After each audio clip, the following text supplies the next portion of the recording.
अस्सलाम वालेकुम वरहमतुल्लाहि वबरकातुहू। मैं हूँ हाफिज़ बिलाल, हाफिज़ दवाखाना से। आज का हमारा टॉपिक है ज़रश शीरी, जिसे इंग्लिश में रुलंदा बरबरस वल्गरस कहते हैं। इसका मिजाज सर्द खुश्क होता है। इसके बेशुमार बेनिफिट्स हैं। इसका सबसे बड़ा फ़ायदा नज़र को तेज़ करता है, जिगर के तमाम अमराज पे काम करता है, जिगर का सुकड़ापन ख़त्म करता है, तिली बढ़ रही हो उसे कंट्रोल करता है, हेपेटाइटिस सी हो या बी, काला यरकान हो या पीला यरकान, दोनों को ख़त्म करने के लिए इंतहाई फ़ायदेमंद है। पित्ते और गुर्दे की पथरी को रेज़ा रेज़ा करके निकालता है।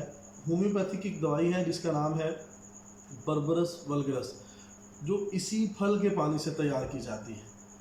वो औरतें, वो ख़वातीन, वो माएँ बहनें जो हैज़ की कसरत से परेशान हैं, ब्लीडिंग बहुत ज़्यादा होने की सूरत में ये उसे कंट्रोल करता है, हैज़ की कसरत की बीमारी को ख़त्म करता है, आसाब और पट्ठों को ताकत देता है, नींद ना आने की सूरत में सुकून बख्शता है। इसके इस्तेमाल के दो तरीके हैं। नंबर एक, आप इसे सुबह नहार मुँह चबा चबा कर खाएँ और नीम गर्म दूध इस्तेमाल कर लें। इसी तरह असर के वक़्त फल को चबाकर खाएं और नीम गर्म दूध इस्तेमाल कर लें। दूसरा तरीका, रात के वक़्त दूध में इस फल को भिगो दें, ज़रश शीरी को भिगो दें, सुबह नहार मुँह फल को चबाकर खाएं और वो दूध इस्तेमाल कर लें।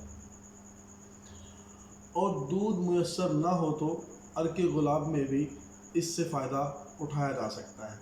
तो मुख्तसर से वक़्त में आम फ़हम अल्फाज में देसी जड़ी बूटियों के फ़ायदे को जानने के लिए हमारा चैनल हाफिज़ दवाखाना को ज़रूर सब्सक्राइब करें, लाइक, शेयर और कमेंट्स करना ना भूलिए। वस्सलाम, जज़ाकुमुल्लाह खैर।